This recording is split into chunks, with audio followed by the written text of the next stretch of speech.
people. They mentioned booth number 116, Gachia Assembly. They've talked about booth number 245, booth number 186. So they have problems with the central armed paramilitary forces. They have problems with the Election Commission. They have problems with the SIR. They have problems with Amit Shah. They have problems with Narendra Modi. They have a lot of problems. Radhika Khera, do you think this shows that they're not going to give up easily? The only problem that we're seeing in Bengal is the people of Bengal who have been facing problems due to earlier CPI's rule and then Mamata Didi's rule. They gave vote to Mamata Banerjee thinking that she would come with a fresh breath of fresh air, but she was like the gutter air, and she literally gagged women. 7 p.m. they're not allowed to go out. We even saw the views that were coming in from the RJK rape victim's mother, where she went to see her booth where her name was and the BJP symbol was. There was ink smeared, and then TMC goons went on to the level of raising go back slogans. So that is clearly, and we even saw in Bhawanipur where there has never been any kind of tussle or fights. For the first time in Bhawanipur, people saw clashes happening. So that speaks for itself what is going to happen. This is the last straw that Mamata Banerjee is pulling. Navika ji, I have the Satta Bazar ka reports from the Delhi election and the Bihar election. Even during the Delhi election, what we saw on your channel only, the Delhi Satta Bazar, the Falodi Satta Bazar and the Gujarat Satta Bazar had shown a very close fight, giving Aam Aadmi Party 37 to 39 seats, BJP 32 to 30 seats, and it was going to be a very close fight, but it was not a close fight. We got a comfortable 48 seats and the Aam Aadmi Party at 22. In fact, the Falodi Bazar Satta had even given Congress one seat, which I don't think even got any seat Congress ki aisi thi jisme zamanat zabt nahi hui thi. The most recent one was Bihar, where NDA was predicted to get about 135 to 140 seats, and Mahagathbandhan was getting over 100 seats in every Satta Bazar result. But what was the end result? Mahagathbandhan only got a mere 35 seats. So if we go by the Satta Bazar, and this is what they're predicting now, there's going to be a landslide victory for the Bharatiya Janata Party. And even when it comes to Kerala, fourth is not very far away now, and I'm sure I'm going to get a chance to sit on your show. The Congress is not even going to win Kerala. It is going to be a repeat of Haryana. That's not very gracious of you, Radhika Khera. Kerala to unke liye chhod do. I mean, it's not, you want to take it everything, the cake and the cherry on top, everything, and Satta Bazar also, Zaka, now being trashed like exit polls and opinion polls. This is unfair. I mean, till the Election Commission's, ban stays, allow us to use some numbers.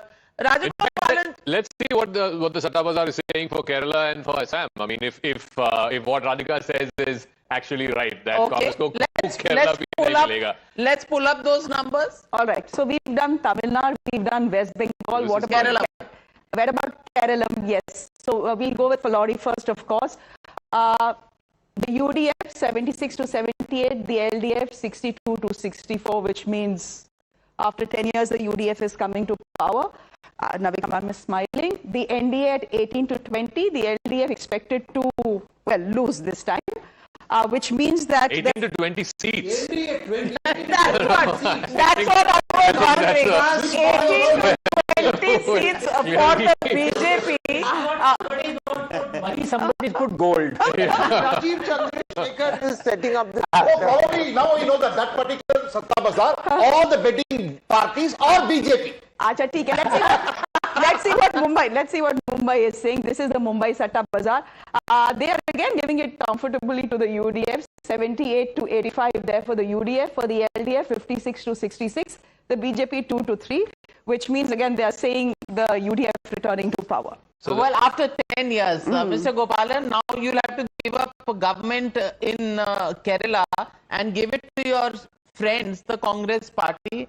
At least this seems all right to you? No. The ground reality indicates LDF has edge over UDF. UDF will never come to power in Kerala. My God. Pinayari Vijayan will be the next chief minister. Now, You take if it. this happens, then for the first time in Indian political history, communists will be there only at two locations, media and JNU. Mr. Rajagopalan This is his daydream. is also joining us on the Tamil Nadu numbers. I believe we have the Assam numbers as well. We'll come to that in 1 second. Mr. Rajagopalan, on the Tamil Nadu numbers, the Kerala numbers, Tamil Nadu, the Satta Bazar seems to think that DMK is comfortably coming back.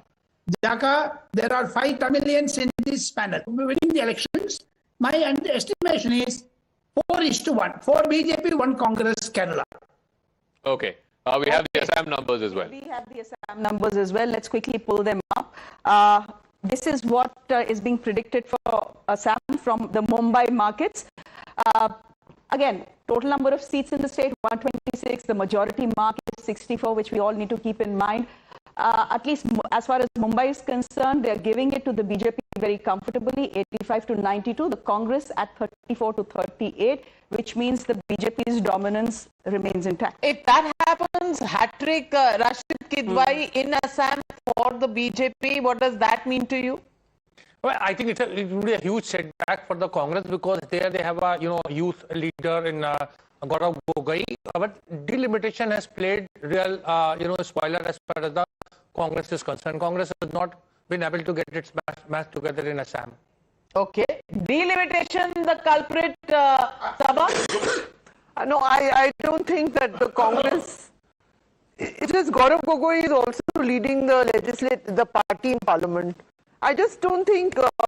I think there is a problem with the hunger The in fighting the stomach, power and the in hunger the fighting in the belly. power and the there is a problem. Of course, it's bad for the Congress and they will not like it. But delimitation is of course a factor. But that you cannot. There are other factors also. I just don't think. If this holds, as far as Assam is concerned, it means Congress and Gaurav Gogoi refused to do what his father did. Tarun Gogoi always acknowledged the problem of illegal migrants, tracing from Rahul Gandhi's accord with Assam students, Rajiv Gandhi's accord in 1985. And this is the first election where Congress has refused to recognize the big elephant in the room, that to Assamese elephant. Not even an invisible. I'm only interested in one question. What happens to Pawan Khera if these are the results? Even otherwise, he has been told to surrender there. I think Rahul Gandhi, whenever he goes, always takes the aisle seat. Now the middle seat also would be occupied. Okay, JVC, how seriously do you take these numbers? We're talking about betting, we're talking about the fact that people put their money, but are these serious numbers or will you trash them like Radhika Khera? No, see, I think, as far as Assam numbers are concerned, probably it looks fine. And I would disagree with Sabha Naqvi here because I think it's not the delimitation. It is a redrawing of the boundaries. Remember in 2007, 2008 or 2008, when Karunanidhi was the CM, what he did was he manufactured a lot of assembly constituencies. In fact, Chennai South, where even former President Mr. Venkatraman had won, what happened was demographically, there was Mylapur, T Nagar, where a Brahmin candidate can easily win. Now he injected Soring and Allur, one constituency he created. This guy has got 7 lakhs population, voters, and largest constituency by population in the entire Tamil Nadu, where huge slums.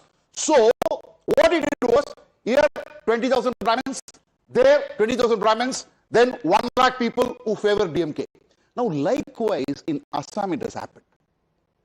I can tell you there are several districts where it is impossible, literally impossible for Congress to go past 40 seats.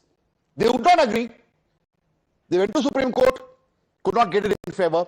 Let's face it, demographically, it is disadvantage for NDA in Assam. But the way he has conducted the redrawing, it has turned out to be the boon for BJP. So you are saying they fixed the delimitation, Zaka? Is that what they are trying to say? The Gerrymandering. You know, the area, the constituencies, and that's been the charge of the opposition. It's been done by DMK. UPA He's drawing the map. UPA too. At least every left has done it. Left has done it. Exercise which favors the government. Guruvayur temple, where you see a lot of Nambudris, and BJP would not even get 12%, 14%. Why?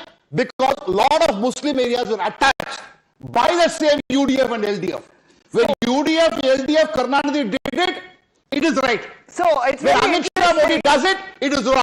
It's very interesting. So you win some, you lose some. It's very interesting. He is very worried about the Brahmins of Tamil Nadu. Fine, I get it. But the point is, delimitation was the big bill which was defeated right now, because what JVC is suggesting is that delimitation, any government that comes to power can just do it. And BJP has already been accused in the very sensitive area of Jammu and Kashmir of doing a delimitation to increase the clout of Jammu versus Kashmir with a larger ideological goal in mind.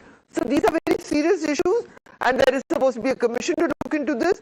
But there is no doubt with the centre, the double engine Sarkar, Himanta Biswa Sarma did do it. Not only that, he did one more thing. Some of the demolitions of homes of minority communities were designed to send them to another area so that they leave a particular seat. That was also done with a targeted. Okay, we have about 4 minutes before we give JVC's numbers out. Let's get the final one, the smallest state that is going to pose this time around, Puducherry. Let's see what the numbers are there. This is the Mumbai market, Zaka.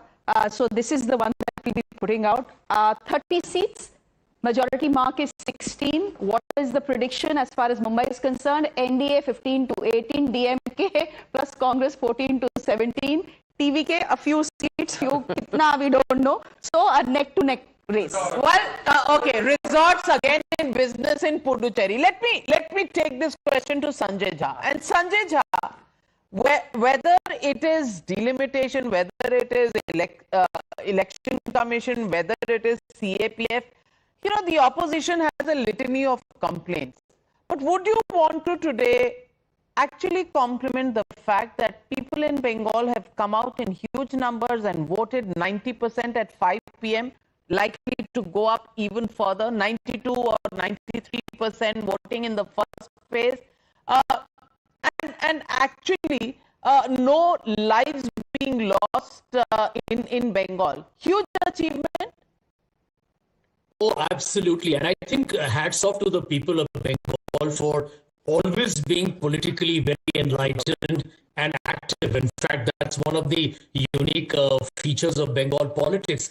But, Navika, I think it's important to also make this very categorical, that you can't say whether it is the election commission, whether it is for the Congress that they have to come out every election and defend this kind of result, and then come up with the same stories ki ye kar diya, wo kar diya, and everybody's talking about ye delimitation kar diya, aise kar diya, this is against it. Bhai angur khatte hain, naach nahi aata, aangan tera hai. Why don't you ask Rahul Gandhi to go down on the ground? Navika ji, the writing is on the wall. Rahul Gandhi has already accepted defeat in all the states.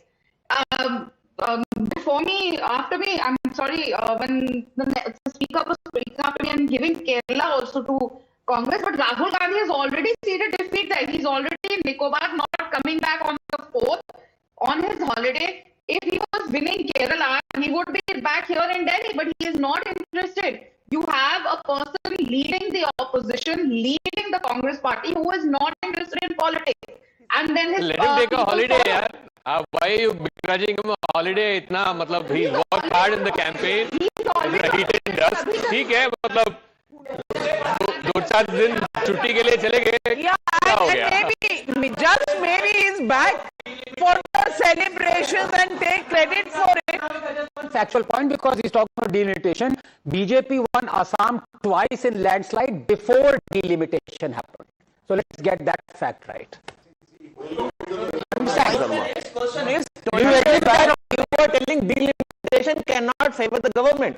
And now you yourself is telling that it's favoring the Assam government. So at least, I think we can go to the first numbers now. We can go to the first numbers. We're going to start. Yeah, we've got 30 seconds.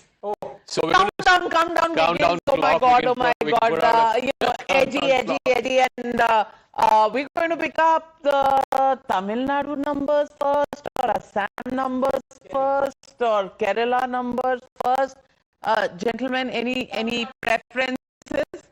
Bengal? Puducherry. Well, Bengal, voting is till 6 p.m. So knowing Narika Bengal, she will keep Tamil Nadu. Why do you say that? Am I so predictable? I would say Tamil Nadu because Vijay is an interesting guy and people are interested in what happened because it's a new force. Well, currently he's in shady, but let's also look at the map of how the Prime Minister actually toured in these elections. And it's interesting to see on just how hard he works. I mean, he's been all over the state polls, whether it is Assam, whether it is Tamil Nadu, whether it is West Bengal.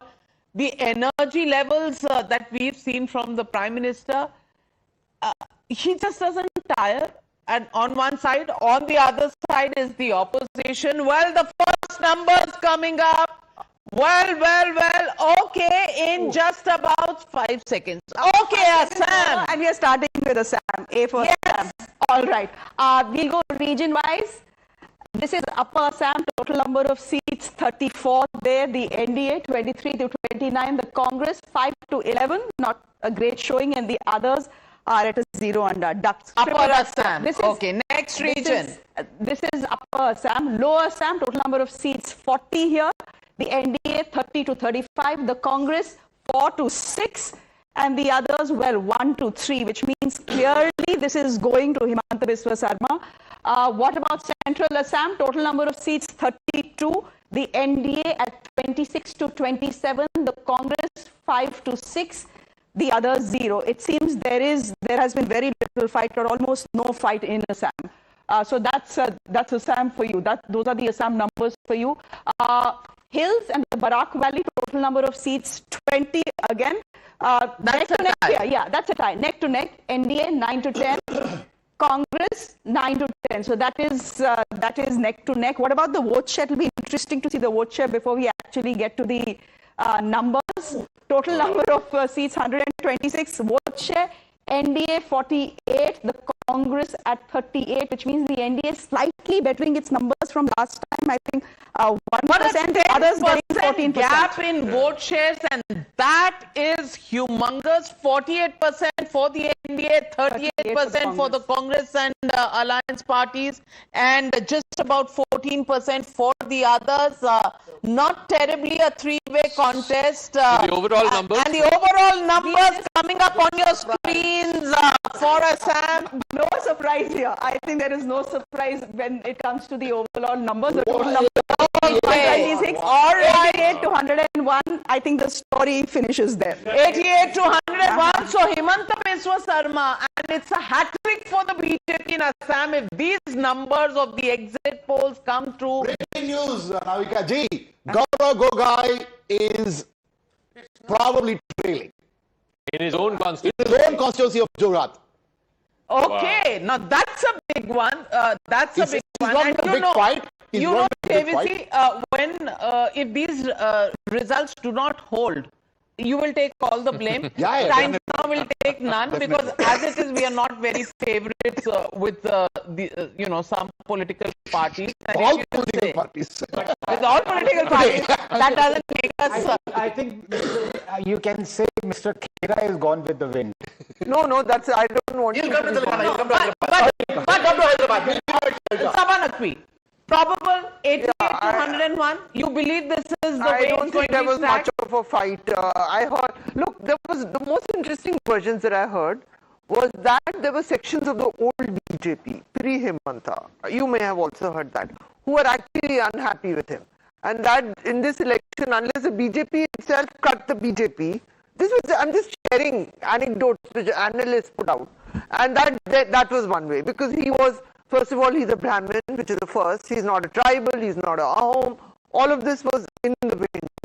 But I somehow just felt he was going to make it, and the Congress. So Sarbananda Sonowal, the original, much more gentlemanly.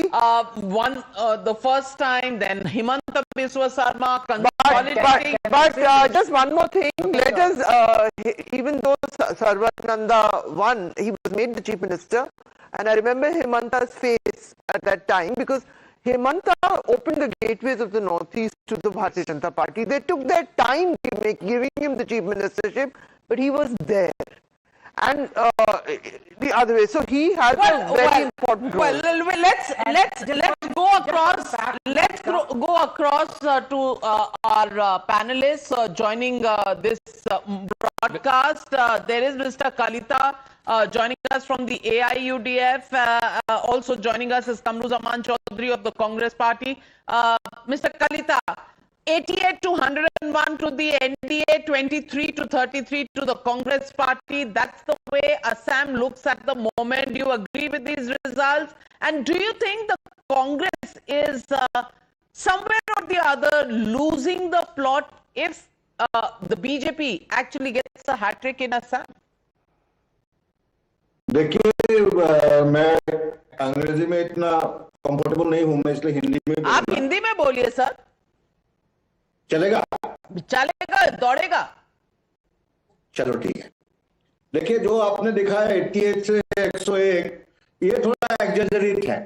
88 तक ठीक है, 85 88 बड़ी party है, वो आगे से जैसे lead करना चाहिए था उनको लीड करना नहीं आया। एंड ऑफ द डे जो आपका चेयरमैन है कैंपेन कमेटी का भूपेन बोरा वो चला गया, जो मैनिफेस्टो कमेटी का चेयरमैन है प्रज्वल पोडोलो इस 26 इलेक्शन का वो भी 11th आवर में चला गया। तो ये सब मिल के एक जो माहौल बना था एंटी बीजेपी, उस माहौल को वो कंसोलिडेट नहीं कर पाया और इसीलिए opportunity was there, but the Congress really could not get its act together, says Mr. Kalita. And the fact that two very, very senior exits from the Congress party and Gaurav Gogoi probably not being able to galvanize the cadres, almost evident people are saying here. What do you think the Congress could have done better? Three factors, Navika. First one that I will go about here is there is no state in India which is much more polarized than Assam as of now on communal lines. Factor number one. Factor number two, just before the elections, there were serious allegations brought in by Himanta Biswa Sarma against our topmost leader in Assam, that is Gaurav Gogoiji, linking him with anti-national elements in Pakistan, using his family to discredit Gaurav Gogoi out there. Third factor that I consider out here is Himanta Biswa Sarma's iron grip over some of the Congress's leaders.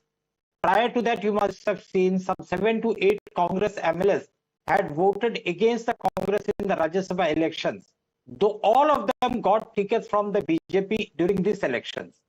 Even Bhupen Boraji or Pradyut Bordoloi, these were top leaders, somehow or the other they were compromised all along.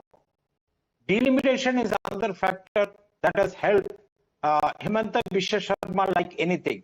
On the night of 2022, 31st December, if I am not wrong, Himanta Biswa Sarma called a cabinet meeting in Delhi, abolished 4 districts, which were supposed to be, the delimitation was supposed to start from the 1st of January 2023, and at least 40 to 45 constituencies were divided in such a way that Himanta Biswa Sarma's core polarized voters were distributed across this Mr. Chaudhary, the other factor for the division of the anti-BJP or anti-incumbent vote, the Muslim vote, if you look at lower Assam, 30 to 35 has gone to the NDA, only 4 to 6 to the Congress. The others have also taken away a substantial chunk in terms of vote share. About 14 to 15% has gone to the others, which means the AIUDF, other parties. So that you can't blame the BJP for. Obviously, the Congress is not able to hold their ground. You can blame the whole world, but actually the Congress is not able to hold their ground. Kamruzaman Chaudhary, please respond.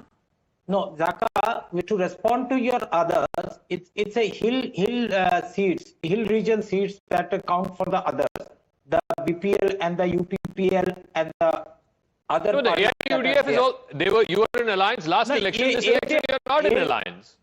AUDF will not be winning even a single seat in Assam. The people of Assam have rejected UDF because of their obviously communal rhetorics like Hemanta Biswa Sharma. Okay, if somebody has got, Zaka, there are two things. Zaka, there are two things. Congress has put candidates in those seats where Ajodhal is contesting. What is stopping them from bringing UPPL into the alliance? You are not able to win on your own. Neither are you honoring your alliance partners. You are doing what you did in Bihar. You are doing what you are doing in Tamil Nadu. And the results will be obvious. Well, to my mind, what Kamruzaman Chaudhary says, the biggest admission here, Radhika Khera was smiling away there. The biggest admission is that he has conceded Assam. He has given 5 reasons, and on exit poll day, he has conceded Assam to the BJP, and I can't, begin to fathom why Radhika Khera can't stop smiling, because de diya hai aapko. And now the reason he is giving is that serious charges were made against Gaurav Gogoi to discredit him.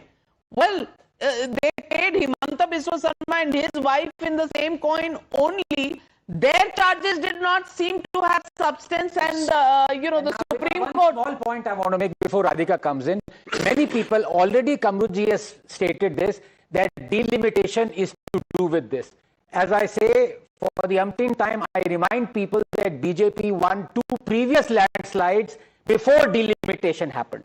This is the one landslide after delimitation. Absolutely. And please note that fact, Sanjay Jha, Kamruzaman Chaudhary, but Radhika Khera, please respond. It's becoming the other state where the Congress is going away.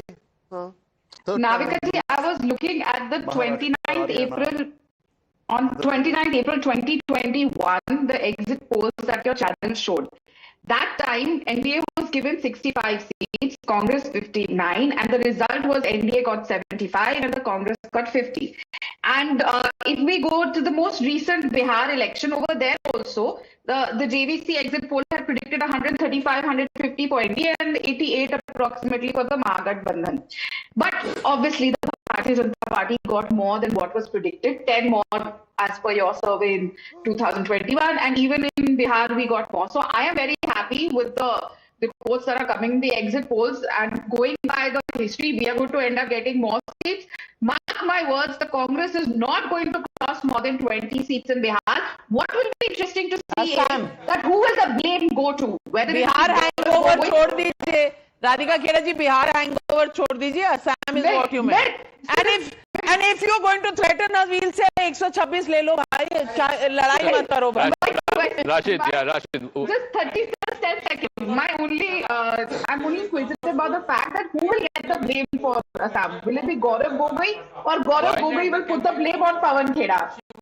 Chairperson of the screening committee, and many people close to her, that being Bhupesh Baghel and DK Shivkumar, who were observed. So all this while everybody was blaming Rahul Gandhi, now they're blaming Priyanka Gandhi. No, I'm not saying it's not a question of blame. I'm saying if these numbers hold true, then that will be Jiten Singh. All those people who were there micromanaging Assam election were considered close to Priyanka Gandhi. Who chose Gaurav Gogoi to go from Parliament to go to Assam and as the state unit chief and lead the campaign? I think there was unanimity because, then you said they're going with the jaded face. Gaurav at least represented. That face was supposed to be Rupun Bora, who left the Congress on the eve of the election and went and joined the BJP. Also, Zaka, what they are not, conceding here is Bipin Bora, when he left, he tried to speak to Rahul Gandhi, and he didn't get an audience. And he didn't get an audience. So you can't just blame Priyanka Gandhi Vatra and say that nobody else is at fault. Himanta Biswa Sarma, he was the deputy to Tarun Gogoi. And I have met them both together at one point, and he was the deputy and he left. He got annoyed because he thought that Gaurav Gogoi came back from wherever he was, and now that Tarun Gogoi, 15 years chief minister, is going to promote his son.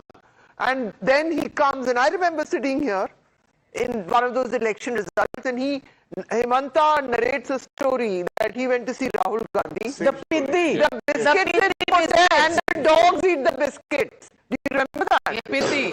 Piddi the dog. So we have now the poll of polls, other polls also. Let's see what the poll of polls is saying for Assam. Yeah. Almost exactly the same. This is poll dive, which is saying 86 to 101.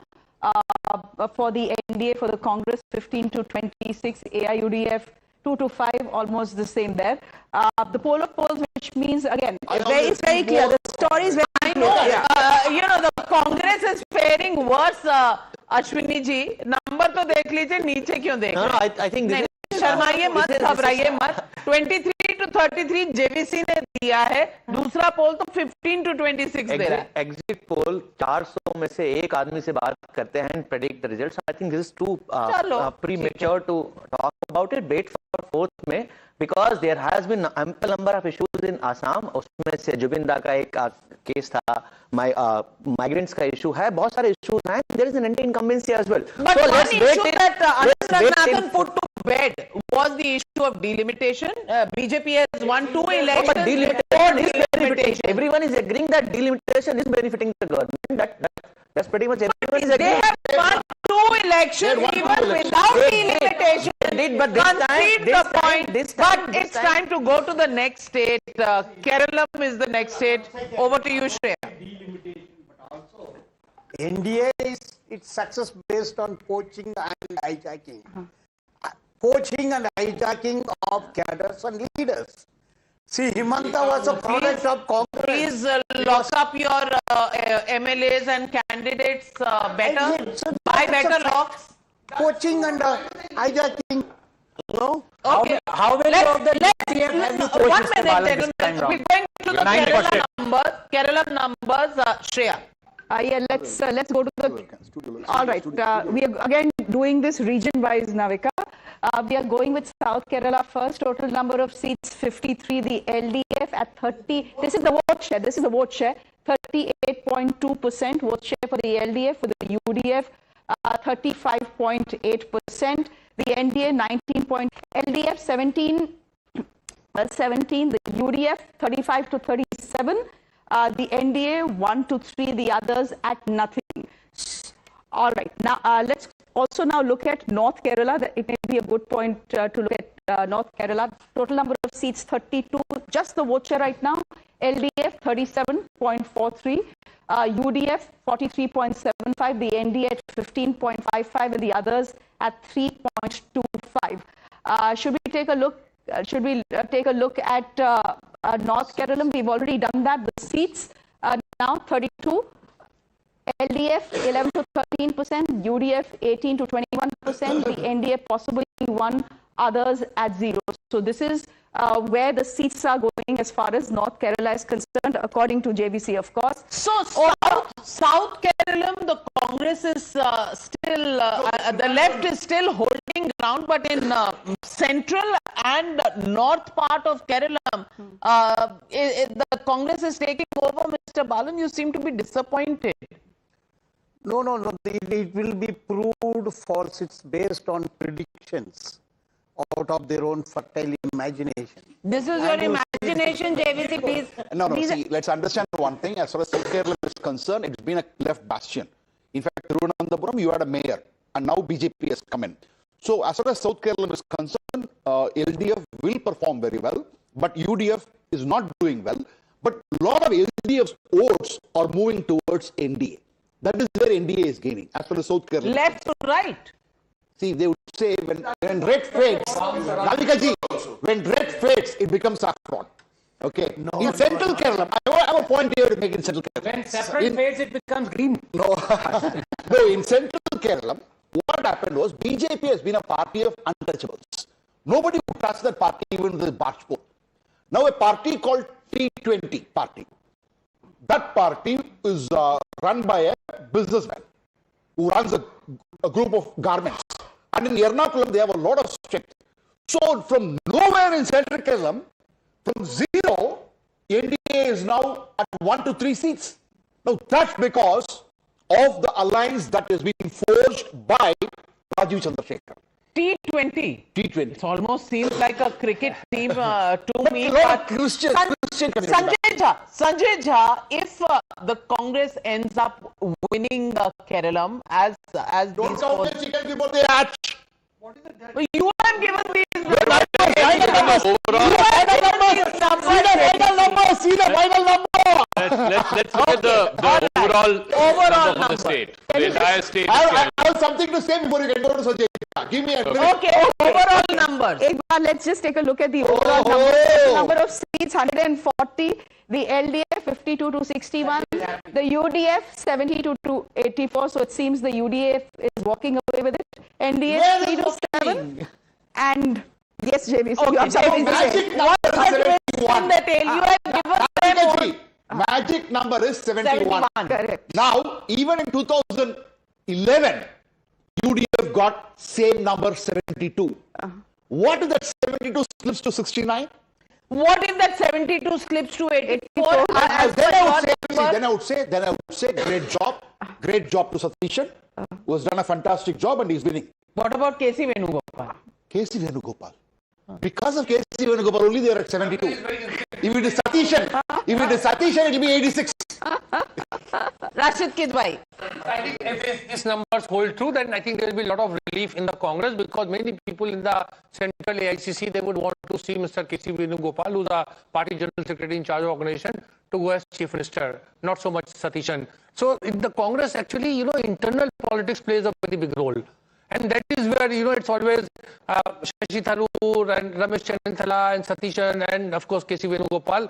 So the choice of chief minister is going to create a lot of problems and a lot of bad blood.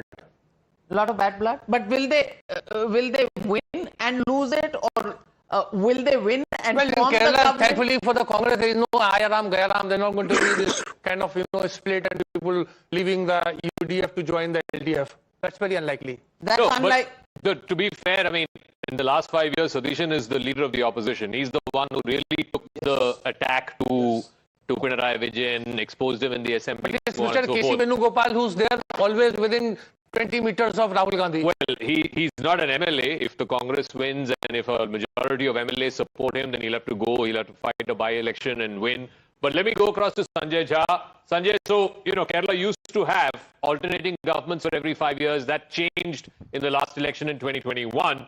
This time, there were some people in the left who were talking about a third term for Pinarayi Vijayan. This must be comforting news for you that the UDF and the Congress finally have one state where you're coming back to power. And, let's not forget, Priyanka Gandhi is an MP from Kerala. Mr. Rahul Gandhi was an MP from Wayanad before in the last term. So, yeah, there's some affinity with that state as well.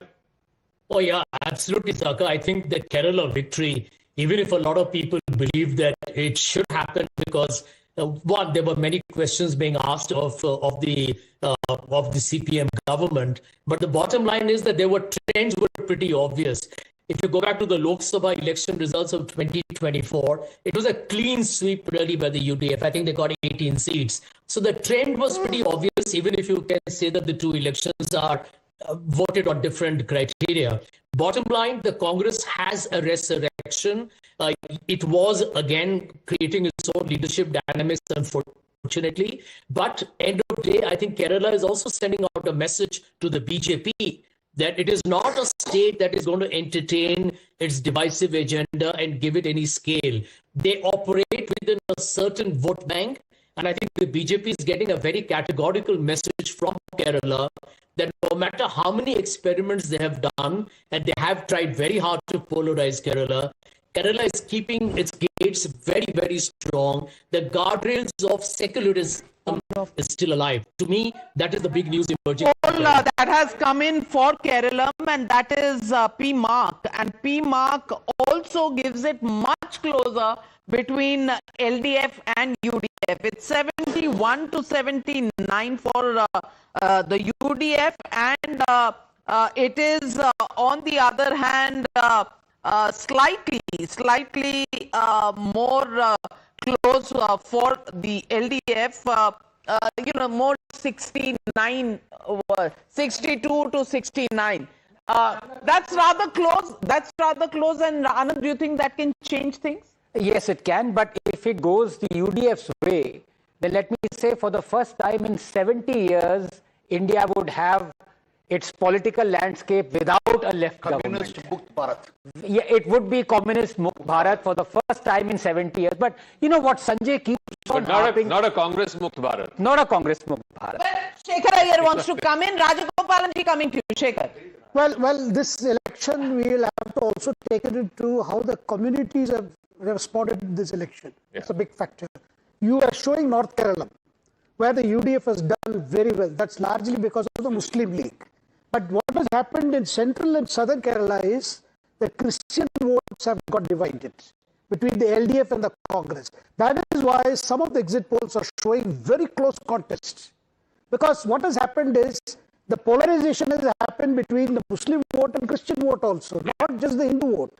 Correct. Because that is why you are seeing, and you saw it during the corporate municipal elections. The UDF swept the north, largely because of Muslim League's role. And in the Congress, if the Congress still manages to hold a lot of seats in central and south, that is in spite of the fact there were a lot of issues about the candidate selections, about three leaders. We are talking of Satishan and Venugopal. What about Ramesh Chenitala? Yeah. And all the three happen to belong to one community. Well, that's the poll numbers for Kerala, and you can see the average number because two more polls have come in. Vote-wide, PMark and People's Pulse. It's 57 to 66 to the LDF, UDF 72 to 82, close. But the UDF taking the advantage, Mr. Gopalan, communist Mukt Bharat but the fact remains, Kerala state is BJP NDA Mukta Kerala. Okay. BJP NDA Mukta West Bengal. Okay. BJP NDA So you may lose, but BJP should not win is what you want to say. It's not ultimate to the communists. Mr. Santosh Kumar joining in. Mr. Santosh Kumar of the CPI is now joining us. So Pranay Vijayan doesn't seem like he will get another term, Mr. Santosh. Was this on expected lines, the UDF coming back?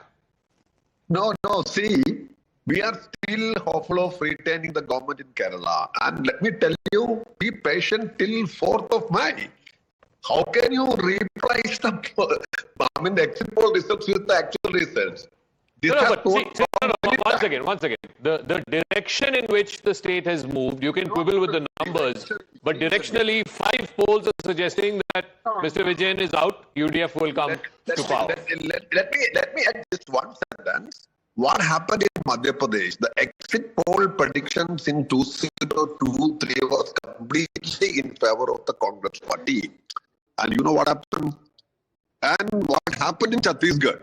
And what happened in other states? So this has proven wrong many times. Okay. So don't be so enthusiastic in declaring a communist Mukt India. We are not declaring, sir. We are all going to wait till the 4th of May along with you. But Radhika Khera wants to come in. Radhika, there would never be communist Mukt India. Navika ji, because JDU is there, you can't have communist Mukt India. Radhika Khera. Navika ji, the Congress party is like Kalidas. जिस डाल पे बैठते हैं उसी को काटते हैं. We will see a repeat of Haryana. Why? Because there are too many leaders who want to become the chief minister, because of which there are many people in Kerala who don't want KC Venugopal to come there. Having said that, the Congress leader, Mr. Sanjay Jha, I think was talking about, I think someone on the show was talking about how KC Venugopal might go there, people want him to go there. They have another problem coming up in the face of Seninthala, who's from Tamil Nadu, and it's going to be one of the reasons why Congress party collapsed over there.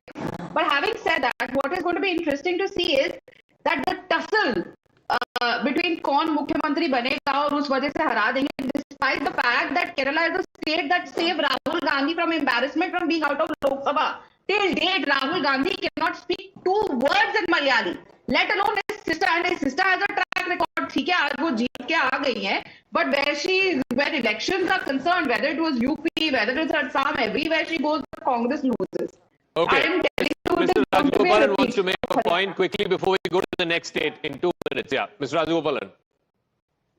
See, the point is, Jaka, it is not vote chori, it is gold chori which brought the Congress to power. Gold chori is a major one because in every temple golds have been taken. Now, instead of that, Indian National Congress has become SIC, South Indian Congress. There is no Congress in North India. No, there is, taking the advantage. Look at the lower side of these numbers in the range that we have. One poll giving 72, 70, 71 and 75. The reason is because, Marika ji, is LDF and UDF comes together to defeat BJP. That is the thing which happens. And it has been happening every time. And you will not believe that Manjeshuram is located in the northern Kasargoda district. The guy Surendran lost by 87 votes once. Lost by 800 votes once. Because what happens is, for UDF to win, last half an hour to 45 minutes, communist guys will go and vote for Muslim League to ensure. So this is what happens. If they indulge in such practices, BJP may be zero. But none of these friends will get the majority. So because they're playing into each other. No, I'm just saying, and Sabha, please look at these lower range numbers. If and the average is 72, remember 71 is the halfway mark. If there were to be, exit polls has a margin of error. If they were to be even 2 or 3 below this number, what happens? And welcome, Madhav. Welcome. About everything, and we've also talked about JVCCs, that it's all about defeating the BJP, which is, you see, but we've also not mentioned Shashi Tharoor, the in-out congressman of the South Thiruvananthapuram MP, who media loves him. So we've not mentioned him. Most preferred campaigner. Yes. No, I'm making a point here. I'm saying that there has been confusion over where he's going, and in Trivandrum is where the BJP suddenly made an appearance. There has been some ambiguity. Well, the Congress internal battles are part of folklore and have, they haven't needed people from outside to defeat them. They do it themselves. Very Atmanirbhar party in bringing itself down with the tug of war going in there. But Madhav Das Gopalakrishnan here, one word on Kerala before we move to the other. Yours? I think yes, I did visit Kerala during the 3 poll bond states that I visited. One was Kerala, the other was Tamil Nadu, and of course West Bengal. I think this is pretty much on lines with the kind of reports, with the kind of word I got speaking to various political leaders and journalists as well. This is the kind of outcome. 70 to 80 is broadly what everyone had told me as far as what UDF is expected to do. But the interesting battle will not be the LDF versus UDF battle, but what will happen within the Congress after this election. Ramesh Chennitala, will it be VD Sadeshan, or will it be KC Venugopal who's parachuted down? I think that's going to be the interesting point. Shashi Tharoor not in the mix. Shashi Tharoor would have been in the mix if he wasn't taking those positions which are so close to the I'm just BJP. saying, add one more, because he's also within the Congress, popular outside the Congress, but within the Congress raises hackles. Lot of Congress popular. But it's time to go to the big state, Tamil Nadu, because that's where everybody is focused on. There has been a bittersweet alliance between the DMK and the Congress party, and the big Tamil Nadu question coming up: will AIA DMK come back, or will DMK hold on for the third? Well, over to you, Madhav. Well, absolutely. In fact, let's look at it region-wise, and this is very important because the north and the western regions of Tamil Nadu are where AIDMK is expected to do very well. The total seats in the northern part of Tamil Nadu, this is where Edappalani Palaniswamy is showing that he has 43 to 46 as per JVC's poll. DMK not doing so well, 27 to 32 over here. This is of course DMK plus allies, and the TVK expected to pick up 8 to 10 seats. Now, this includes the region of Chennai ostensibly, and that's where the TVK is also expected to pick up a few seats. And therefore, if you look at it from the northern Tamil Nadu perspective, it is 43 to 46 for the AIDMK, plus, of course, includes the BJP. Yes. So what has happened is Patali Makkal Katchi, which is a one-year-based outfit, completely is backing Edapadi and Anboni Ramdas, the young leader. He has a stiff with the father. Entire cadre was waiting for the voting day. Number two, the SC leader told Tirumavalar, who won 4 MLA seats last time. This time he's going to just get 1 seat, or 0 to 1 will be the tally. What has happened is he has been completely ill-treated. He asked for 15 seats, he was given 8 seats. He did not want Vijay Khan's wife to come in. She got just 0.40. As a result of which, in northern Tamil Nadu, excluding Chennai, the 1-year belt, literally the 1-year belt, that for whom only he gave 10.5% internal reservation at Apadiar, they are backing ADMK completely. But does that logic hold for southern Tamil Nadu as well? There are 58 seats over here in southern Tamil Nadu. Here the ADMK again almost even Stevens with the DMK alliance, 24 to 34. There is 22 to 23. TVK expected to pick up over 3 seats here. But this, of course, is quite different from the general perception that DMK is expected to do very well in southern Tamil Nadu. What explains this kind of an outcome? Because DMK is expected, at least by traditional wisdom, to be much stronger in this part of the state. See, basically what has happened is TVK's entry into this entire southern Tamil Nadu has caused a lot of friction. Because what has happened is the SC votes, which were the bulk of the votes which they got in 2021, now he is literally coming and piercing into them. SC minority, like places like Thoothukudi, Tirunelveli, Kanyakumari, where TVK is not doing so well to win, but TVK is doing enough to damage. And also remember TTV Dinagaran, who is from Mukulathur community, is come back to the alliance. As a result of which, and Annamalai is popular in southern Tamil Nadu. So all this, what is happening is that it's giving a strength to AIADMK. But Annamalai has been contested. He's not been as active as he would have been. He was campaigning. He crisscrossed the entire state and campaign. So what do you see in southern Tamil Nadu is this is the weak spot for ADMK. Okay. In that weak spot, they're matching it. Okay, in the weak spot they are matching it. That is the analysis that JVC is bringing. If you can quickly bring in the other regions of Tamil Nadu as well. In fact, northern and southern Tamil Nadu we have seen. Now it's the Kaveri Delta, a very, very important chunk of seats, 41 seats over here. Over here, the DMK has the slight edge at 21 to 22. ADMK here as well at 19 to 21. TVK at 0. I have to tell you here one thing. Here as well. 4 seats was what ADMK won, Alliance won in 2021. Now, I have thousands of videos where in Delta region, farmers have literally abused the Chief Minister Stalin. Several DMK, people who have DMK symbol in their houses, because paddy was not procured.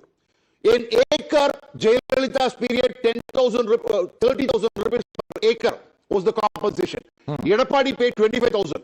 Stalin paid just 1,000 rupees. And as a result of which people are huge majority being given to ADMK at 42 to 46 and DMK just 6 to 8. TVK 0 to 2. And of course, let's bring in the total now, of course, as far as the entire state of Tamil Nadu is concerned. And then we can look at the discussions surrounding that. Or there's also Greater Chennai with 22 seats. Now, this is specifically Greater Chennai. And just look at what's happening over there. DMK stronghold. This is coming down to what, 9 to 12. ADMK is 3 to 4. And TVK 7 to 9. Doing better than the ADMK alliance. And that's a significant number as far as Greater Chennai itself is concerned. Quite a few seats over here, 22 seats, and if TVK is picking up 7 to 9, about 40 to 45% of the seats here, that really goes to show whether this could replicate itself across Tamil Nadu and particularly in urban areas. Let's take a look at the overall numbers, and this is how it's stacked up. ADMK 128 to 147.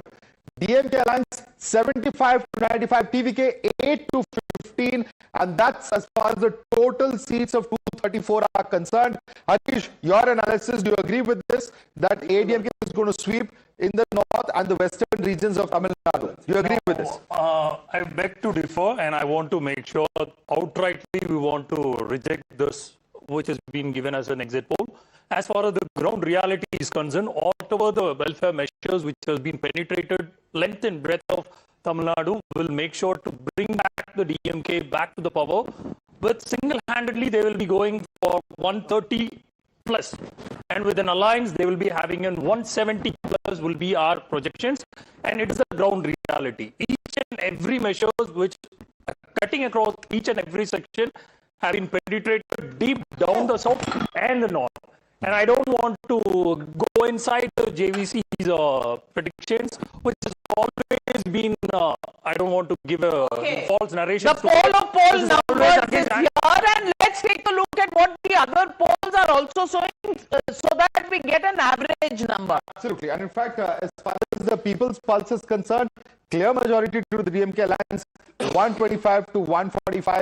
ADMK here gets 65 to 80, and TVK 18 to 24, a significant number. P Mark has given 125 to 145. Again, a similar sort of number being given to the DMK alliance. ADMK again at 65 to 85. 16 to 26, the highest perhaps ever to the TVK being given over here, and others in this situation are given 1 to 6. Matriz has given 122 to 132 as far as the DMK alliance is concerned, and AIDMK here gets 87 to 100, TVK getting only 10 to 12 seats, others 0 to 6. Let's take the aggregate. Let's take the aggregate. Not just the aggregate. Because the number is very different from the total poll polls. 1 minute. Let's get in and welcome two of our senior guests, Pradeep Bhandari of the BJP joining the broadcast. Also joining us, former Deputy Chief Minister of Madhya Pradesh, Chhattisgarh, T.S. Singhdev. Welcome to the broadcast here, Mr. Singhdev. You've been involved in. I want to ask you, one poll outlier says the DMK is trailing AIA-DMK and the BJP forming the government. All the others are in favor of the DMK and the Congress party. Predicted by yourself, will the DMK and the Congress relationship improve after this? I've been skirting around, but eventually I've been caught by you. I'm here with you on the show. So, good evening to you. Were you avoiding me, sir? I'm scared to face you. Oh my God. Not at all, sir. Please say what's on your mind. DMK, according to 3 polls, DMK Congress alliance is likely to form the government once again in Tamil Nadu. Are you surprised by these numbers? Only one outlier poll, which is JVC's. It's a close thing. The western part of Tamil Nadu is dominated by the AIDMK. The southern part has presence and some good results from the Congress and the DMK. Otherwise, in the northern portion, particularly Chennai, that is where the DMK has been strong. Last time, I think 21 out of 22 states. So if these hold, if Chennai holds, there's been waterlogging, there have been other issues, and apparently the relief, there has been some relief there. So if that gets across and TVK doesn't cut into the DMK votes, then DMK and the alliance are likely to lead. Congress is fighting, I think, only one seat in Greater Chennai. It is the DMK stronghold. And in the south, there it has to hold.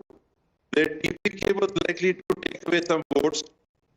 But what about the TVK factor? At least most of the polls, Mr. Deo, most of the polls seem to suggest that he will get either between single digits, 8 or 9 seats, or about 15, 16 seats. No one is saying that he's that big a factor that he'll get 40 or 50 seats. But there are pockets, when the voter goes to vote finally, whether, as is the trend these days, they go for the winning combination.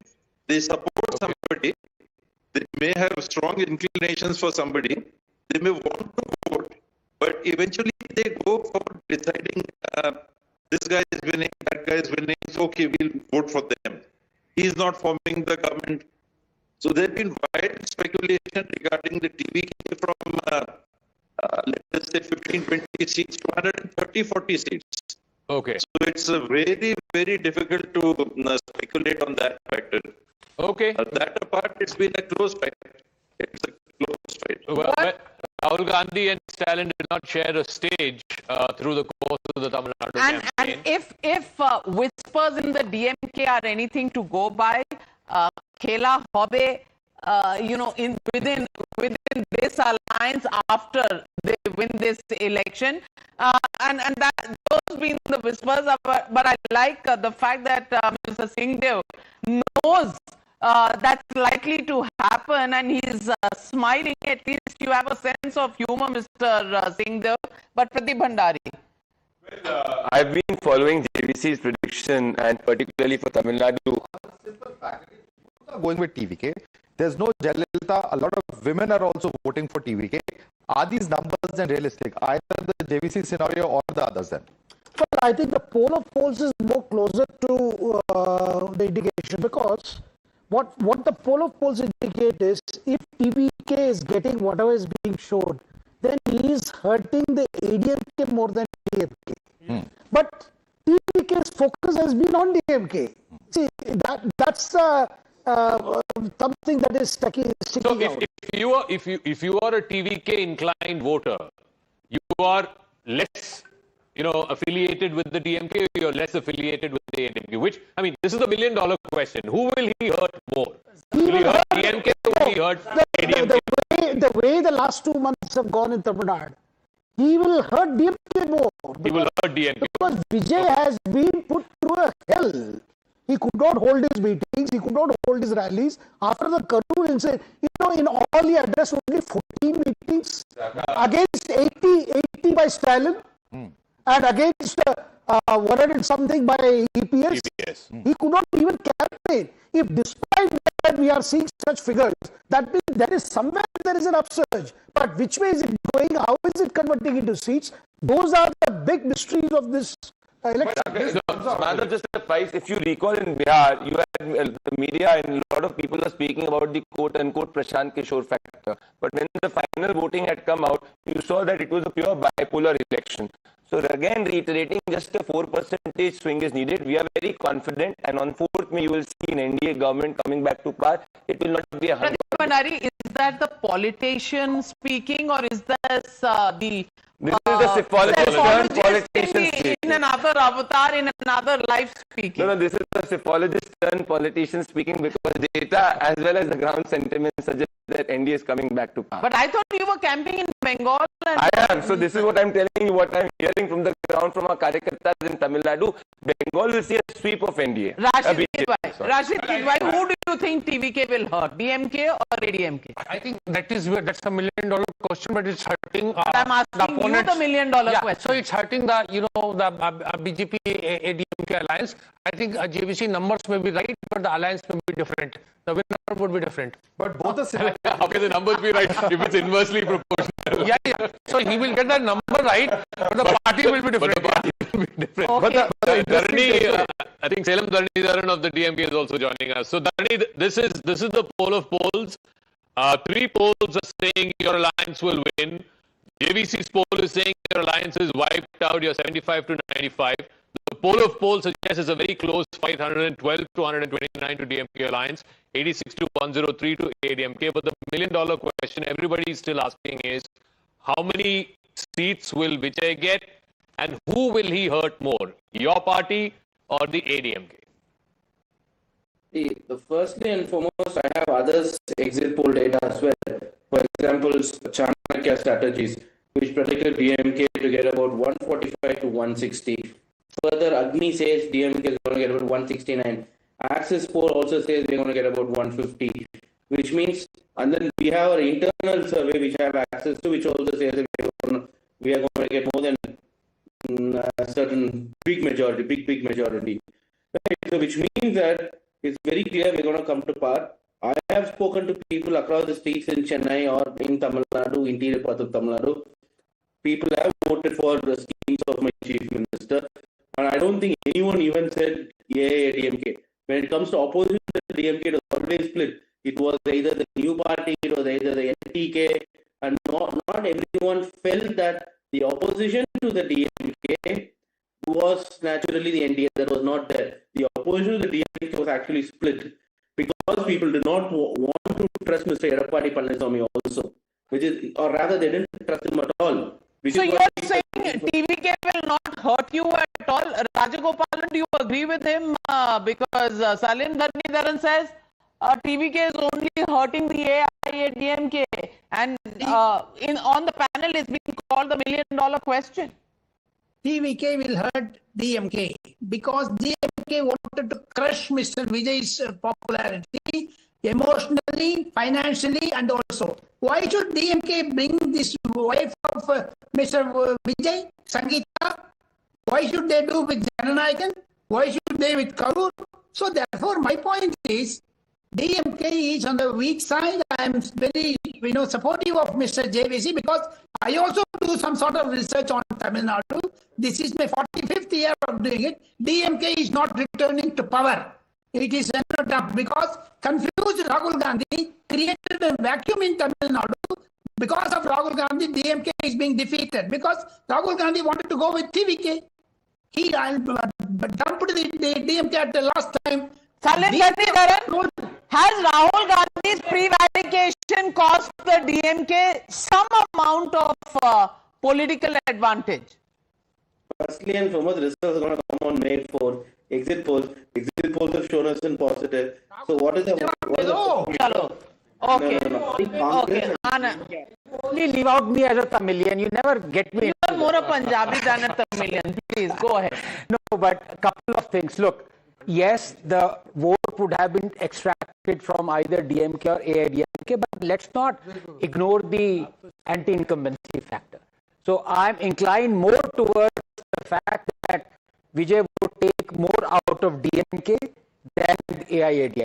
But having said that, just 10 seconds, can I take this opportunity to gently prod my good friends from the DMK to at least thank the Election Commission? Because now that they are so confident of their thumping majority, will they at least say that despite SIR, despite all those biases, the elections were free and fair? Will you at least admit that? It is always free and fair in Tamil Nadu, whether it is a BJP rule in the center or Congress rule in the center. So don't take it to credit. And the SIR, when it comes to SIR, there is no hangama voted. When it comes to 2021 election and 2026, only a marginal 20 lakh voters have been included, which has been predominantly the same factor election after election. So there is no SIR effect in this particular election.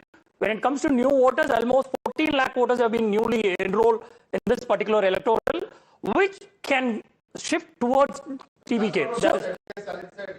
Cited a lot of issues with the SIR. Yeah, so there are multiple defections as other parties have given. But you are still winning. Of course we will be. Of course we are not a party. Don't ask that question. Don't ask that question.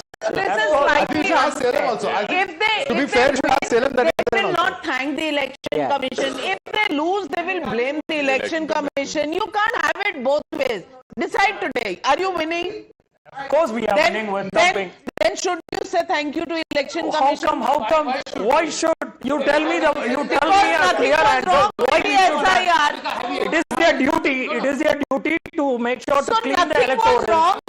It has been done in a right way or false way. That is the only thing you have to look at. So then they haven't done anything. Why we have to thank the electoral? You said the election commission is against the opposition parties, opposition at the center parties. It hasn't. You're still winning. But Navika, have you ever heard a winning side, in any sports, thanking the back? Okay. What happens to the gerrymandering charge?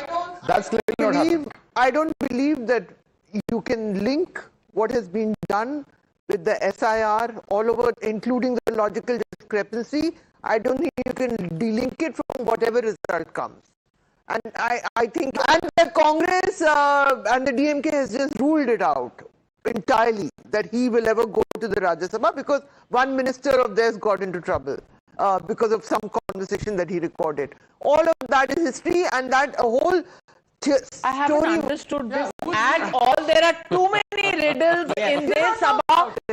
We understand. I'm not giving you the name. Simple. Madam, I'll have to tell you this later. We can say this on record. We'll have to tell you this later. But he wanted Congress to go with Vijay. Vijay said, I will share power with you. I'll give you the deputy chief ministership. No, I'm saying. No. Rahul Gandhi did not let the alliance. Rahul wanted it. Rahul Gandhi did not want this alliance. See, Rahul wanted to go with Vijay. There were several parallels. Take it from me. Congress. All right. Congress would be ready. Okay. Whatever happened is in the past. As of now, elections have happened, and it's time to go to the big state. Highest ever voting that has taken place. Well, over to you, Mother. Things can change tomorrow. I think before we go to West Bengal, a quick look at what's happened in Puducherry as well, and then we will shift focus there. Of course, the fifth state that is going to pose. Let's quickly get in the Puducherry numbers if we can up on the screen over here. As far as Puducherry is concerned, the numbers that are going to come in, and of course, Sharif loves Tamil Nadu numbers so much he's not firing. The button is stuck. I think the button is stuck at this point of time. The machine is hanging over there, but we can tell our viewers that the numbers as far as Bengal are concerned are extremely high. They've crossed 90%. I think that's a record turnout as far as this particular phase is concerned. And if you go by the first phase, the numbers kept rising to around 930, at least in terms of the website. So huge numbers and huge turnout as far as West Bengal. But before we get the Puducherry numbers, I want to get a quick sense from Shekhar here. What happened to TVK? There were those who were saying he's going to get 25%, 30%. Clearly, that's fizzled out. He's not in a kingmaker position at all. No, I don't think he will be able to go beyond even 5 seats. But he will do the damage. He will do the damage certainly, but I don't think he will be able to. I mean, the kind of figures are coming 20, 50, they're too big figure to.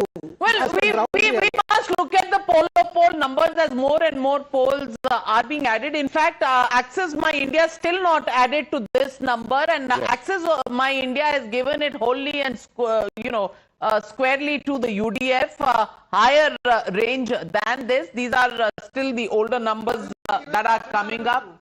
Yeah, in fact, he's given it to the DMK. He's given it to the DMK at 150. He's given it to the DMK. But can I just make one small point about kingmaker? You see, we always associate kingmaker with the number of seats you get and then you decide. No, that's a wrong way of looking at it, or just one way of looking at it. Kingmaker also can be one who's cut the votes out. Yeah. So, let's redefine what a kingmaker is. Vote share is always I think Vijay has already acted as a kingmaker. Vote share is always a loser's argument. I don't think Vijay It is numbers that matter. Yeah, of course. Seats that matter. Because you want to share in the If it's much closer than this, as far as we were talking about Kerala, of course, but of course, if the DMK and ADMK alliance, if the difference between them is a lot lesser, then perhaps TVK could make a difference. We don't know. At least that's not what the exit polls are predicting. For Kerala, of course, the numbers are very clear: 57 to 66. For the LDF, 72 to 82. For UDF, NDA, 2 to 5. All right, let's get in the Puducherry numbers. I'm told Puducherry numbers are there and ready to fire. Let's quickly go across to that. And this is the number as far as the NDA is concerned: 15 to 16. TVK 1 to 2. UPA getting 11 to 13. Others 0 to 1. So of the total seats of 30, a clear majority for the NDA is what JVC's exit poll is predicting. JVC, quick comment from you on this. It may not be, a lot of seats are low margin, very less margin. 7,000, 8,000 are the voters in few constituencies. So it can swing. Puducherry can be anybody's game. But I think NDA has got a better chance than the UP, again because the alliance between Congress and DMK did not stick. Though there were a lot of multiple contests. Last minute, VCK fielded the candidates, and just few days before elections came and said, don't vote for my party, don't vote for my symbol. Okay. All right, and there's a quick update. This is what CEC Yanesh Kumar is saying on the West Bengal turnout. He says it's the highest ever percentage of polling in West Bengal in both phase 1 and phase 2 since independence. Chunav ka Paschim Bengal ka garv. That is a statement of Chief Election Commissioner. Has crossed 91% at the moment. Of course, likely to go up perhaps another percentage or 2 points. Let's go across to the big numbers that we're all, of course, waiting for. The first phase, in fact, let's look at the West Bengal numbers. If we can quickly get that up on the screen. And this is the numbers that we are waiting for. Phase 1. TMC at 49 to 57, BJP here at 89 to 102. So huge gap between the two alliances as far as the BJP and the TMC are concerned. CPM expected to pick up 1 seat, Congress expected to pick up around 2 seats, others at 1. So advantage BJP in the first phase of 152, 89 to 102 is the numbers that BJP is likely to pick up. TMC between 49 to 57. So this is, of course, something that has been discussed. Advantage BJP is something that pretty much all analysts have spoken about. Let's quickly get into numbers on Niladri. You want to come in on this? Is this the kind of outcome that you expect as far as phase 1 is concerned? Not exactly these numbers, but I would give a little bit 70 to 80 for TMC and then balance to BJP.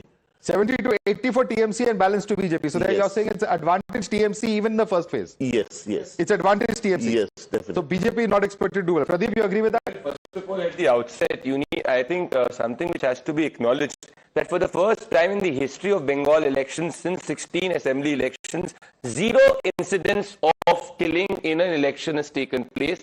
For the first time, you've seen that in 2021, 1,681 incidents of violence happened in 2021. At this moment, it is not even 50 incidents of violence. So hats off to the security forces. I think that Congress deserves a big round of applause for the Election Commission. I really think so. The Election Commission, the central paramilitary forces that were deployed, they deserve kudos. So absolutely. Absolutely. I think to begin a new chapter of elections in Bengal without any killing taking place. Yes, there have been a few incidents of violence even today, but there's been no loss in life. And that is something, Sanjay Jha, you'd like to welcome and actually note a new phase of polling in Bengal? Well, I want to say one thing. One is the manifestation of violence. The other is the undercurrent of what I would call as serious tensions at the ground level. Now, even your channel reported the aggressive violence that was resorted to. Now, you count violence as the number of people dead. That may not be the case. But as we all recognize, polarization doesn't mean that everything has to be burning. Polarization also means as to the kind of hate or the degree of animosity that is created between communities. And to that extent, Sanjay Jha, violence took place earlier, but it was accompanied with deaths. This time, no death has been released. At least, give the credit where it is due, but Riju Datta is in. Thank you very much, Riju Datta, for joining us. And I know you are going to completely denounce the Election Commission, the paramilitary forces, and all the statements coming in. Also joining us, Dinesh Vashni of the CPI. Welcome to this broadcast, Riju Datta. Happy? Yeah. Highest turnout of voters in phase 1 and phase 2, almost 91% plus, and no death. New chapter in Bengal. First of all, very, very happy that people have been able to vote and people have come out and participated in this festival of democracy. Second, there has been a death. I'm just updating vote and people have come out and participated in this festival of democracy. Second, there has been a death. I'm just updating the viewers of your channel. In Udaynarayanpur, an 81-year-old man who was slapped by CRPF has died. So there has been one death. the CRPF at the behest of Amit Shah, probably at the orders of Amit Shah, with all these chewing gum observers and so-called specialists, have beaten up 7-year-old kids. These people who do kirtan as Hindu has beaten up Hindu women in Falta. Those visuals are there. Probably Times Now it has not reached Times Now. If they want, I can send the video directly to you, Navitaji. So these are things that have happened. And there has been one death because of a slap by a CRPF Jawan. So this is the thing, but overall, comparative to other years, it has been much peaceful election. I will also say that. But, okay. So, we'll get to the nitty-gritties, but I think we should pull out the phase 2 numbers as well. We've given out the phase 1 numbers, phase 2 and the overall state. Yeah. I think then we'll have a lot more to talk about. A lot more clarity in terms of the actual state itself. Phase 2 is at these numbers, TMC at 84 to 92, BJP 49 to 57. So TMC has a clear advantage, and this is not really unexpected because last time around BJP's numbers here were 18. So BJP has done much better than last time. This is a phase where TMC continues to dominate as such, but the numbers of TMC, of course, not surprisingly far better in phase 2. CPM and Congress at 0. Let's quickly get up the overall numbers as far as West Bengal is concerned. And these are how it's stacking up.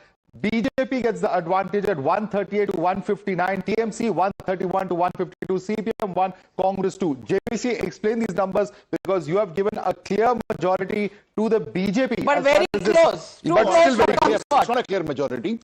It is a 10 short of majority if you look at it. So that's what I said. Phase 1, there was a huge advantage for BJP.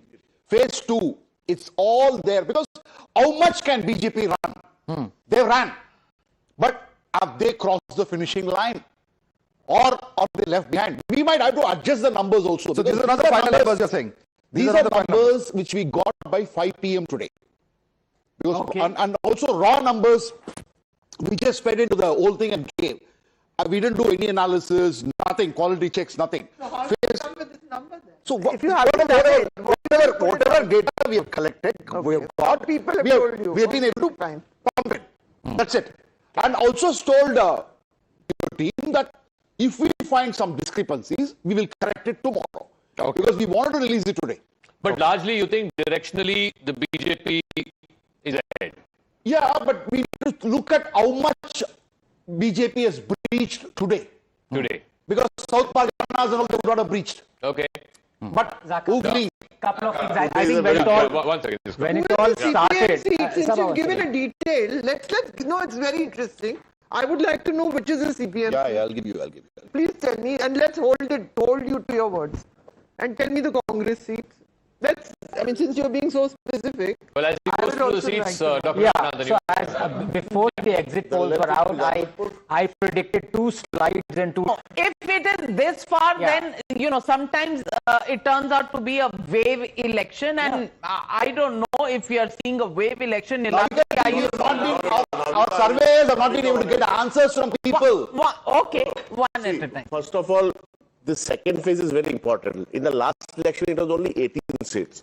Now, today we are seeing that you are giving them around 57 seats.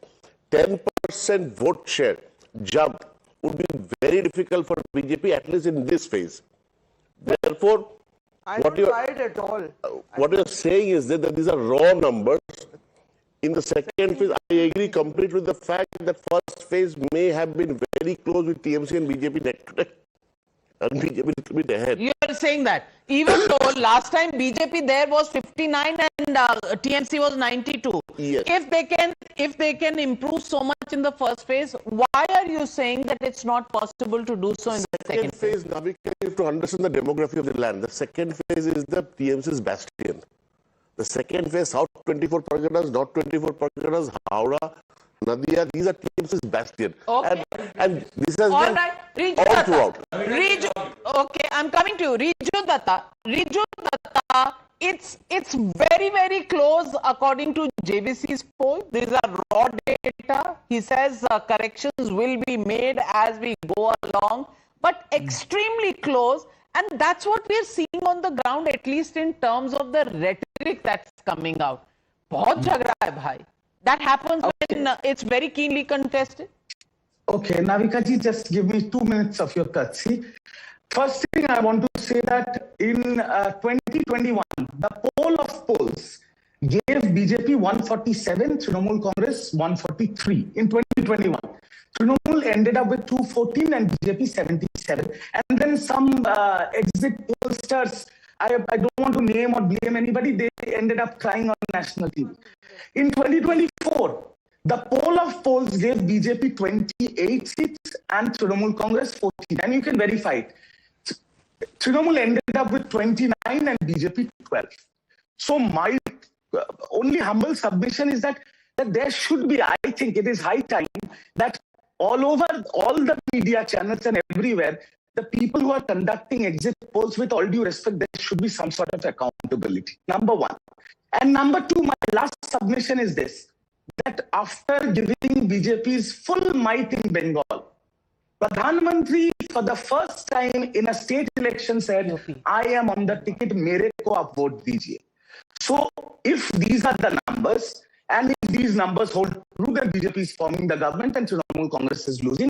So will BJP and the people who are doing the polls take a simple challenge that if come 4th May, BJP cannot cross 100, and please hear me clearly, if BJP cannot cross 100 and Trinamool Congress touches 200, will Pradhan Mantri Narendra Modi resign? I know Derek O'Brien is already tweeting and saying all things about polls, but look at these poll of poll numbers, and I want to draw your attention to these.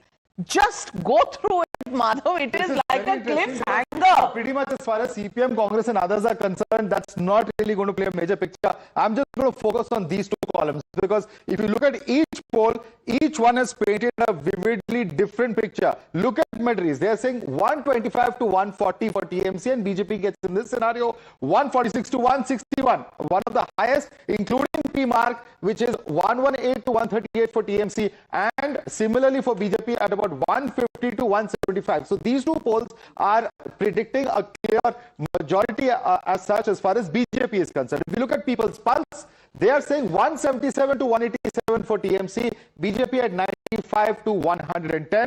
And at the same time, of course, that's pretty much the only poll, because if you look at the other polls as well, Praja poll as well as Poll Diary are giving clear majority as far as the BJP is concerned. So People's Pulse has a very interesting number. But if you look at even Praja poll and Poll Diary, the numbers that they're giving to the TMC are far less than PMark and Matriza. Let's look at the poll of polls. 122 to 142 for the TMC, BJP 141 to 164.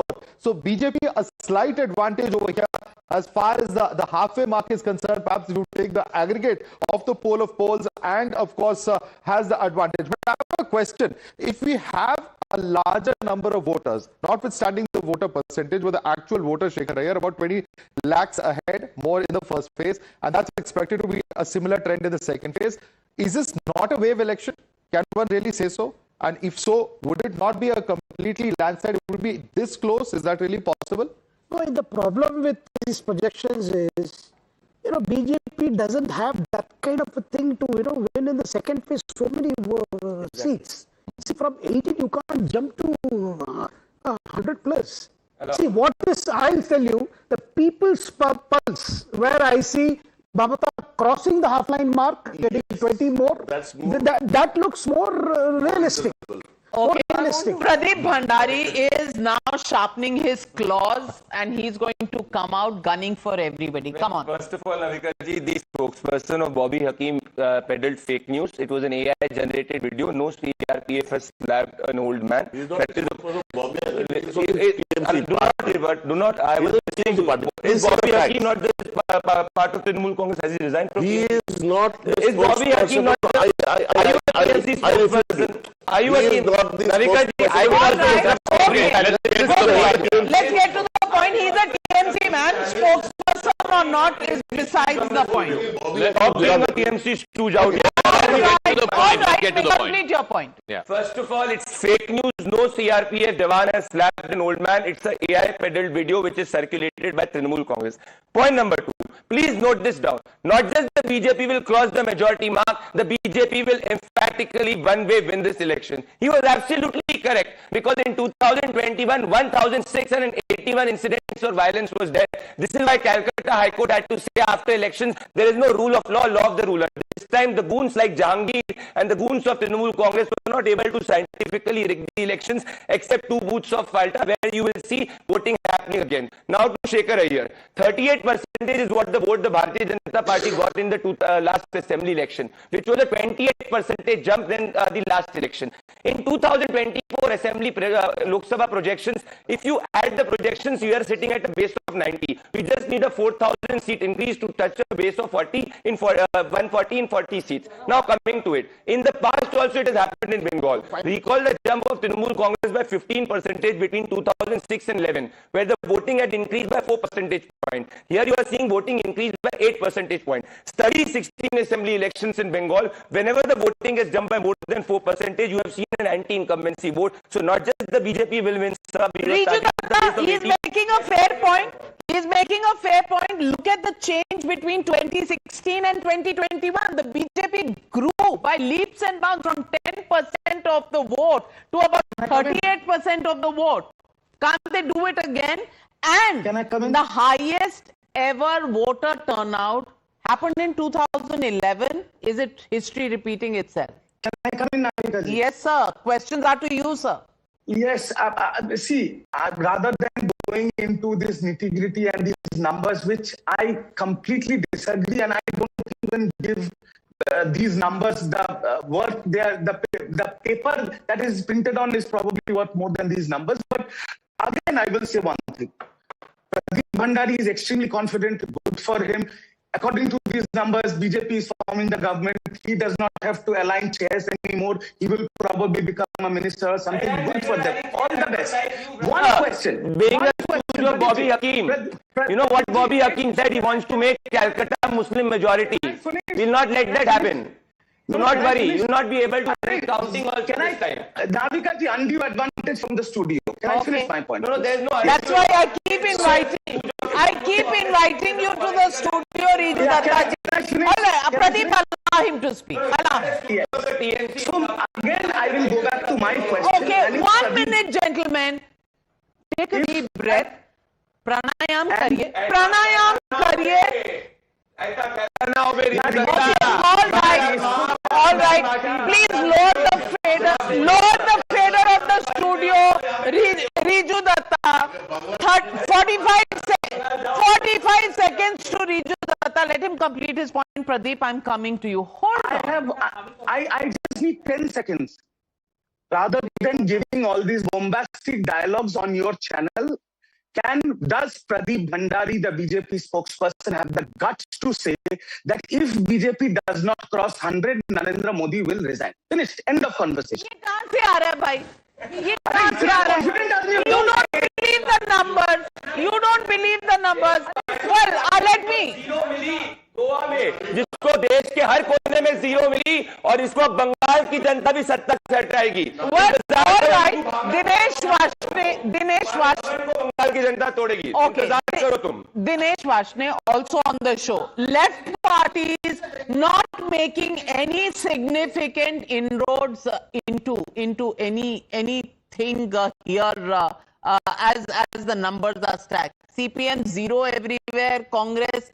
Some people are giving it 2 seats. Everybody else is giving it a 0. So Dinesh Vashne, where is the left? Where is the left? Where is the Congress? Is it just a bipolar contest? No. First of all, this is a narrative of the television channel that this poll in Bengal was only between BJP and TMC. It is not. Left is fighting very boldly, and we are expecting to win some seats, and we will be performing better vote percentages in many of the seats this time, even in first phase and second phase. As far as seats are concerned, we may win some seats, But this is not the election between BJP and Congress, though the channels have tried their level best to the, even these, I have serious objections to these numbers shown in the poll survey. Last time, sir, how many did you have? Last time, how many did you have? Last time we lost all seats. Okay. I agree. All right. Last time we lost all seats, but before that we had 8 seats. Okay. We lost all seats. But this is concerned, people vote over there, and that number does rise by around 9:30. Perhaps we would have the final figure as far as the final turnout in the state of West Bengal is concerned. But I believe we have all the poll of poll numbers. Let's quickly go across to the poll of poll numbers before we shift focus. This is, of course, West Bengal. 122 to 142 is it what's predicted for the TMC, BJP 141 to 164, and of course 2 to 5 for others. Let's look at other states. All group, what is their poll showing? Well, we don't carry other channels polls. You so carry? You'll, you know, these are pollsters. No, I just actually wanted to know what are they. We said that and come back to you. Let's take a look at Kerala. Yeah, Kerala vote 5 is 58 to 68 for LDF, UDF at 70 to 80, and how it stacks up as far as the poll of polls is concerned: 55 to 65 for LDF, 73 to 84 for the UDF. So UDF clearly, of course, forming the government as far as these poll of polls and exit polls are concerned. Let's look at the next state as well. If we can quickly bring in Assam numbers, this is how Assam numbers are stacked up as far as the poll diary, PMark matrices, Vote 5 and Axis My India polls. 87 to 99 for the NDA. The Congress just managing to get 23 to 33. 2 to 6 in fact as far as the AIDF is concerned, and that of course clearly gives the numbers in a 126 seat assembly to the NDA alliance in Assam. Tamil Nadu, another big state that is of course going to see some interesting numbers. Various predictions. JVC's poll of course the outlier over there, giving 75 to 95, and DMK of course getting 128 to 147. The poll of poll numbers 112 to 129 for the DMK alliance. ADMK gets 86 to 103.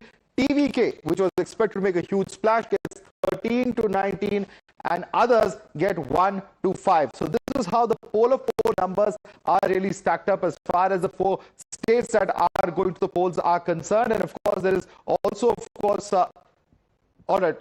This is the Tamil Nadu update. All right, I believe this is the new edition. Axis My India's numbers 92 to 110 for DMK. And look at the TVK numbers. Oh my God! Wow. So this is what I was discussing with Shekhar earlier. So this is. Can we take the graphic? It's have we inverted TVK numbers. Yeah, we need to perhaps. Wow. No, this is the correct number. Well, so may I tell you that all the women, this is true. What has happened over here? They are actually getting more than even the DMK. Is that I'm really trying to form a political party for the exit polls, madam? Yeah, it's true. Phenomenal. Well, Axis My India This is true. Axis My India is giving 90 to 120. If this is true, Vijay will become chief minister. The AIADMK will support him from outside. If this number is true. This is not my number. This is Axis My India's number. I object. Harishji, I object. Please do not cast aspersions on the voters. Generally, the Tamil Nadu people are not that on the voters. They are very intelligent. Every election they choose their government. Directly so to the just because they choose DVK does not mean that voters are. Anand. Very unfortunate, and I think two panelists should have the large heart to apologize. Harishji and Sanjay. Why do we patronize the voters? Now he's saying, if this is true, do you think Tamil Nadu voters are that foolish? Sanjay is saying, well, are they so bigoted that they are voting BJP? People who have voted DMK have also voted. Harish, 1 second. People who have voted Congress have voted BJP. Remove BJP, voted Congress again. nothing to do with bigotry or polarization. With due respect. So please. MGR, before becoming the CM, he was there with the politics for almost 25 years. And this guy, with due respect to Mr. Vijay, let's not want directly to switch from the film directly. I don't believe this. Personally, do you think the people of Tamil Nadu who are there for almost 100 years have been civilized with the ideological fact will directly go and vote to give this kind of majority? If people have made up their mind, they've made up their mind. It doesn't matter I strongly object anybody calling names to the voters. The voters are the bosses, my friend, for all political parties. You know, political parties and political leaders should never forget they report to the people of India. And it is the people who take a decision, make a decision. Do not call them silly, stupid, foolish. Please, unacceptable. Clear. I, unlike the DMK spokesperson, we bow down to the voter, whatever the verdict is. But I make two bold predictions. Post these election results, you will see the India Alliance falling apart. People in the India Alliance not accepting Rahul Gandhi's leadership, and you will see reconfiguration of the India Alliance happening after this.